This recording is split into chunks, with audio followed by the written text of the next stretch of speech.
Hi everybody, Thatcher Kamen coming to you on a Hollywood edition of LinkedIn Live.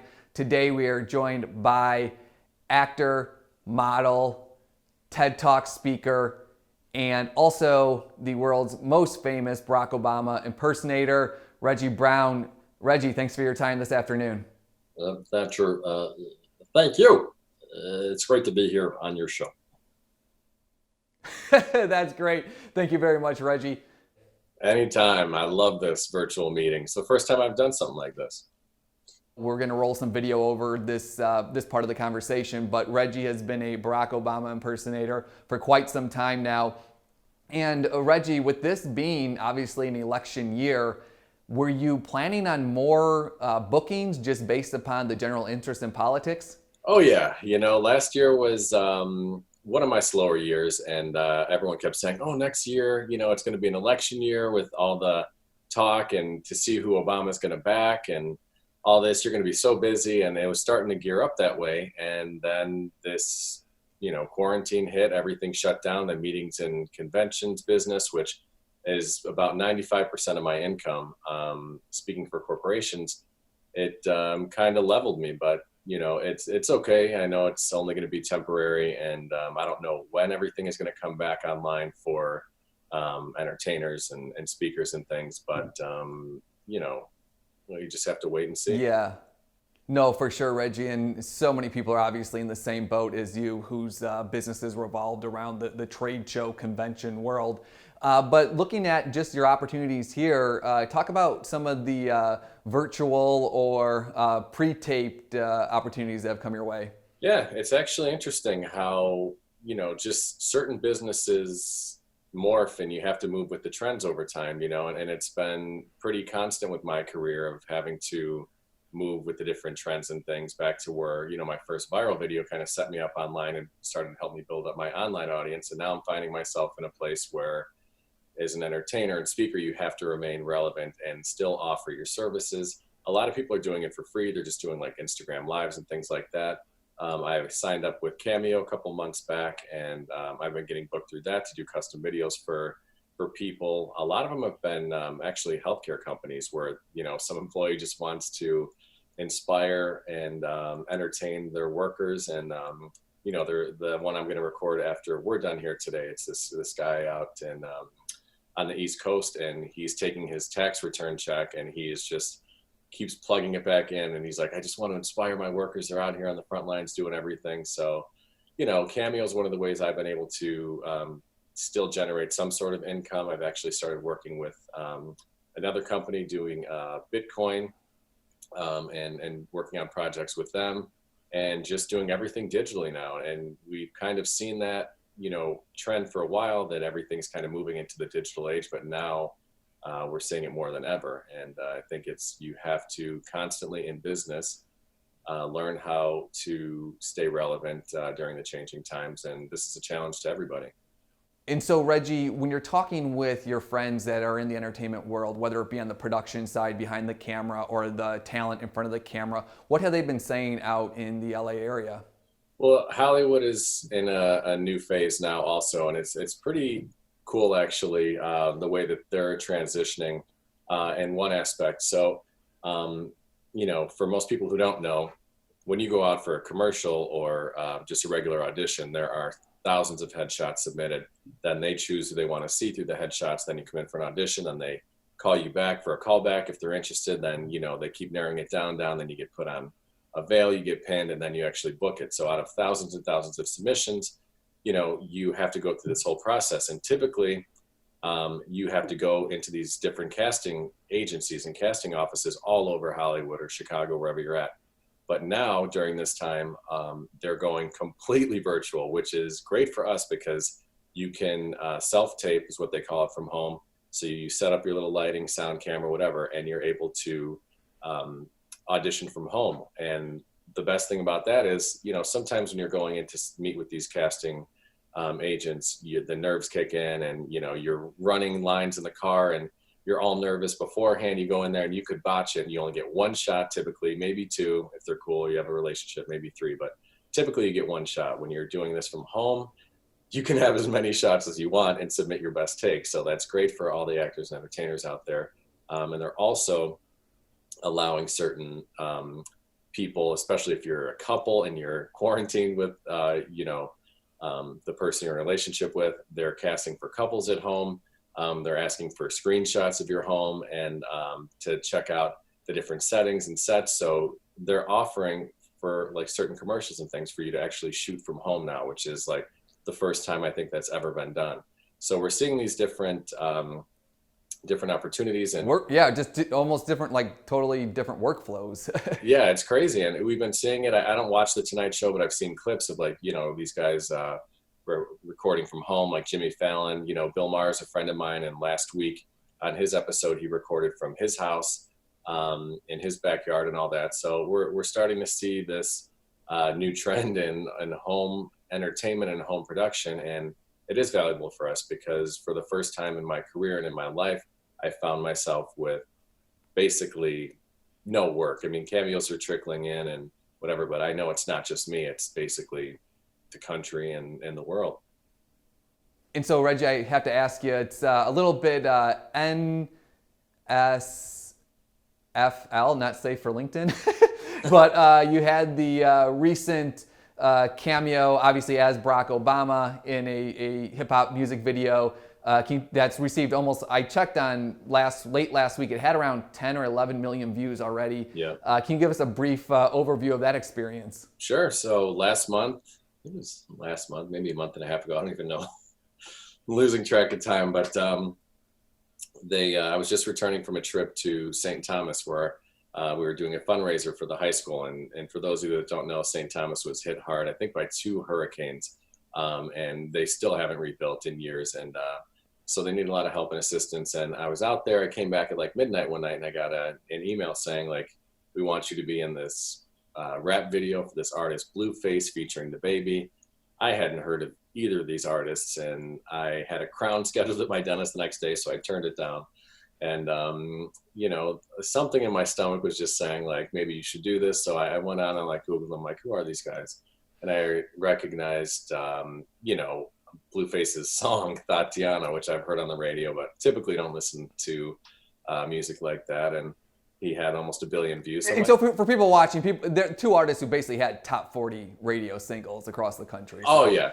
And I just wasn't familiar with that. When I'm in the car in LA traffic, I'm listening to classical music or I'm listening to my Spotify, So anyway, so long story short, I end up accepting the video just to open myself up to a new audience, people that may not have been familiar with what I offer, and it was an interesting experience. And I didn't even realize who DaBaby was, and I got there, and then I told everyone, and they're like, "You don't know who he is? You know who he is? He just did SNL with J-Lo, this and that." So yeah, I guess DaBaby's one of the biggest rappers in the world right now, and Blueface is, he's had his the spotlight on him too. So it was just different from what I've been used to. Definitely different from corporate. But it was a lot of fun and got me a lot of new online followers and opened me up to a whole new world. Reggie, I love that story. You get the call 12 hours beforehand, you're on set, you still haven't even had time to wake up and even have time to research who the artists were. So that's a great story for this moment. And it was kind of nightmarish too, coming back from St. Thomas with the delays. And this is right at the onset of us becoming aware of the virus. So, my girlfriend was on me, you better be wearing those masks, you better, do whatever on the plane. So I was one of the only people, there were like 4 people on the plane that were wearing masks at this point. And just to come back exhausted, then jump back on set. But, that's the business, baby. You got to keep up or it's going to pass you by. And so, Reggie, over the years as the premier Barack Obama impersonator, how have you built that business? And can you kind of walk us through that?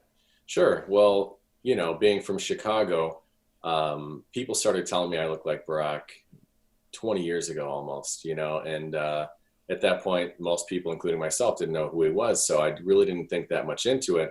So I stayed, I modeled for a bit, as you mentioned, and I was in the restaurant industry in Chicago for a long time. And I really enjoyed that. And I always wanted to have my own cooking show or do something with my knowledge of food and hospitality. So as his campaign was amping up, more and more people started telling me, you look like him, you look like him, you should be on SNL. And I'm like, yeah, it's not that easy, you know, and what am I going to do? You know, impersonate a senator. And then the night he won, I took my megaphone, we rode down to Grant Park for his acceptance speech, and I got up and I was doing some like, yes, we can, you know, and change has come and things, and people started going crazy. And I started, that was my light bulb moment. And then I searched out the #1 George W. Bush impersonators manager, signed with him, moved to Hollywood, and it's been long and hard, and it hasn't been easy because I didn't know how to build a business. And I had a couple of failed relationships with a couple different managers. So I've been managing myself for the past 8 or 9 years now. And the internet has definitely changed my business in a lot of ways. My first viral video, you know, kind of put me on the map for a lot of different people. And then when I got kicked off at the Republican Leadership Conference, that made worldwide news. That got me on Real Time with Bill Maher. I was on Fox News all the time. I did Monday Night Raw, WWE.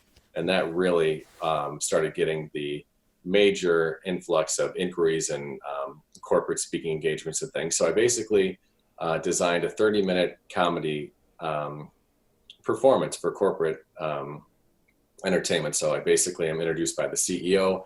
My Secret Service team comes in. Then I come in and I deliver customized content specifically for the audience. And then I offer pictures and stuff, which everyone wants a picture these days to fool friends and post on their social media and things. So that's typically what I've been doing. And then I turned that into a keynote a couple of years ago called How I Became President of the United States, talking about my life's journey and just the trials and tribulations that led me to where I'm at today, all the industry knowledge that I've gained and the little secrets to success and things, and just resilience, perseverance, and you know, it's been very well received all over the world, and you gotta follow where it takes you. You know, I've done movies, I've done television, I've done international commercial campaigns and things. So it's been an amazing opportunity, but it's been a lot of hard work. People say, oh, it's so easy, God, I wish I looked like someone. And that is just one fraction of what it takes to build a business, be in the business, and stay relevant in the business. And that's what we all try to do as entrepreneurs and business people, is to stay relevant in modern times. And, you know, you can even, now I'm competing with deep fakes, you know, to a certain degree. So, and convincing people why it's better to have me come in person than to have a video of what they think is Obama, looking like him, sounding like him, to do a delivered message instead of me coming in person. So now it's kind of crazy competing with technology. And I've also created deep fakes. I've helped create AI. You know, so it's an interesting place to be for someone with my skill set right now. But I'm always looking to expand, and I'm open to every opportunity. So you just gotta keep on keeping on. And so, Reggie, you talk about being an entrepreneur and everything that you've gone through just to get to this point. How are you going to be able to deploy that type of mindset and just your patience over the years in this moment as we work through this pandemic? Well, thankfully, you know, the opportunities that presented themselves for the past decade have put me in a position where I'm okay. I'm not worried about money. I'm not worried about anything right now outside of the safety of my family, my friends, myself, and the world. You know, I really don't understand, and I don't think we fully are grasping what this is and the long-term repercussions, how long it's going to be around and stuff. But I would prefer things to get back to a new normal. And when I say that, for us to bring the awareness of what we've been through for the past month on the other side. So seeing, you know, implementing new best practices for grocery stores, and, you know, people protecting their employees nonstop, realizing that, you know, while the CEO might be in their, you know, one of their houses in Hawaii right now, hunkered down, their little worker bees, you know, are out there on the front lines making close to nothing. I just got an email from one of the companies that, you know, that we shop at the grocery stores. They're like, oh, we're giving our employees $2 more an hour right now, and a hero bonus, you know. And it's like, what is that? You know, and that, I'm sure it's not worth them putting their health and safety at risk right now. So I just want everyone to be more aware that we are a very privileged society. I went shopping the other day. It took 5 hours. I came home, had to wipe down every bag, had to do all this stuff, take all these precautions. And it was kind of a nightmare, but I also felt gratitude in it because of the way we've been able to live for so long. So on the other side, when we all come out, I hope we all treat each other better. We are more aware of the people that help keep our economy and our lives going on a daily basis. And we are just more aware of who we are. And I will urge everyone to go inside yourself during this time. Meditate, do breath work, do as much as you can to figure out who you are, what you really stand for in the world, what your purpose is, because we are all taken out of the rat race. A lot of us are defined by our habits and our daily routine of going in traffic, going to the jobs, whatever, and start to forget who we are and our purpose in life. And my mom just sent me an awesome care package with all these pictures from me being born, christened, all that until now. And I was just looking at each one and trying to remember myself at that time and who I am now, and trying to bridge the gap and say, wow, I forgot that that made me happy. I forgot that this was that. So, you know, just get to know yourself now in this time of quarantine, get back to that base. And I hope we're all going to come out better for this. And I hope everyone's safe. I wish you happiness, health, and I'll see you when I see you in person. That's great words there, Reggie, to leave us on. But just so people know, where can they find more information on how to contact Reggie Brown? And obviously, you'll be tagged in all these posts as well. Sure. Online everywhere. I am Reggie Brown. IamReggieBrown. It's Instagram, LinkedIn, YouTube, Facebook, and yeah, follow me. Excellent, Reggie. We appreciate your time here. We appreciate everybody watching. Reggie, to you and the family, please stay safe, stay healthy, and thanks again, everybody, for watching. Thanks. You too.